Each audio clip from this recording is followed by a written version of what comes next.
हाय दोस्तों, आप सबका स्वागत है आपके चैनल भूतों का रहस्य। आज जो मैं कहानी बताने जा रहा हूँ यह है भूतिया ढाबा। चलिए बढ़ते हैं आज की कहानी की ओर। एक दिन बच्चों ने पिकनिक जाने की बात कही। यह सुनते ही अंकिता की रूह कांप गई, क्योंकि उसे एक पुराना किस्सा याद आ गया। ये बात तब की है जब अंकिता 10वीं क्लास में पढ़ रही थी। एक दिन टीचर ने पिकनिक का प्लान बनाया। सभी दोस्तों के साथ अंकिता ने भी जाने के लिए हाँ कर दी। पिकनिक पर जाना था पावगढ़। पूरा स्कूल पिकनिक पर जा रहा था, इसलिए करीब 30 बस सभी बच्चों को ले जाने के लिए तैयार थी। अंकिता अपने दोस्तों के साथ सबसे पीछे वाली बस में बैठ गई। सभी हंसती मस्ती करते हुए बस से जा रहे थे। तभी कुछ दूर जंगल के पास पहुंचकर उसकी बस से तेज आवाज़ आई। ये वक्त रात के करीब 1:30 का था। ड्राइवर गाड़ी से बाहर निकला तो उसे पता चला कि टायर फट गया है। ड्राइवर ने सबसे कहा कि बस का टायर बदलने में करीब 2 घंटे लगेंगे। आप सब नीचे उतर जाइए, मैं इसे बदल देता हूँ। आप लोग पास के ढाबे में जा सकते हैं, वहाँ गरम गरम चाय पी लीजिए और मैं इस टायर को फटाफट बदलने की कोशिश करता हूँ। ड्राइवर की बात सुनकर सभी बस से उतर गए और पैदल चलते हुए पास के ढाबे में पहुँच गए। वहाँ एक बहुत बूढ़ा व्यक्ति चाय बना रहा था।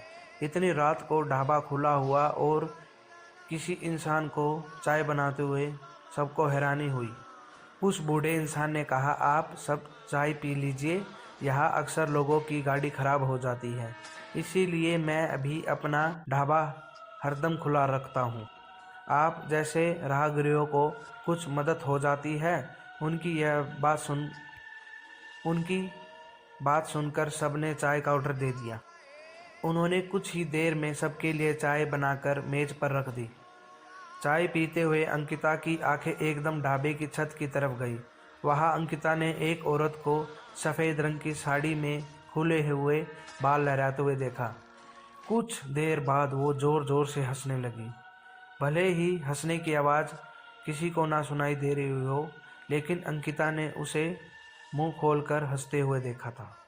यह सब देखकर अंकिता ने डर के मारे आंखें नीचे झुका ली। कांपते हुए किसी तरह से अंकिता ने चाय दोबारा पीना शुरू ही किया था।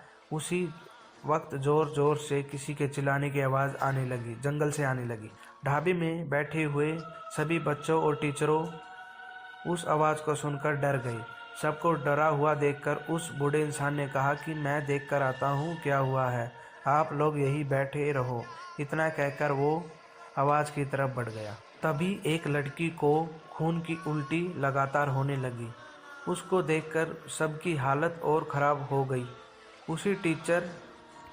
उसी समय एक टीचर ने कहा कि तुम सब आग जलाओ और उसके बगल में बैठ जाओ। सबने मिलकर आग जलाई और गोल घेरा करके बैठ गए। टीचर ने सख्त लहजा में सबसे कह दिया कि अकेले कोई कहीं नहीं जाएगा। वैसे भी सब इतने डरे हुए थे कि अकेले कहीं जाने की हिम्मत ही नहीं हो रही थी। आग के पास बैठे बैठे 3 बज गए। तब कहीं जाकर वो बूढ़ा इंसान जंगल से लौटकर आया। उसने सबकी तरफ देखा और कहा कि उस चीख को सब भूल जाना, नहीं तो जीना मुश्किल हो जाएगा। इतना कहकर वो ढाबे के अंदर चला गया। तभी ड्राइवर भी टायर बदलकर बस लेकर ढाबे के पास पहुंचा। सभी लोग भगवान का नाम लेते हुए बस में बैठ गए। टीचर ने बस में बैठते ही सबको कहा कि कोई एक दूसरे से बात नहीं करेगा, सीधे सब सो जाओ।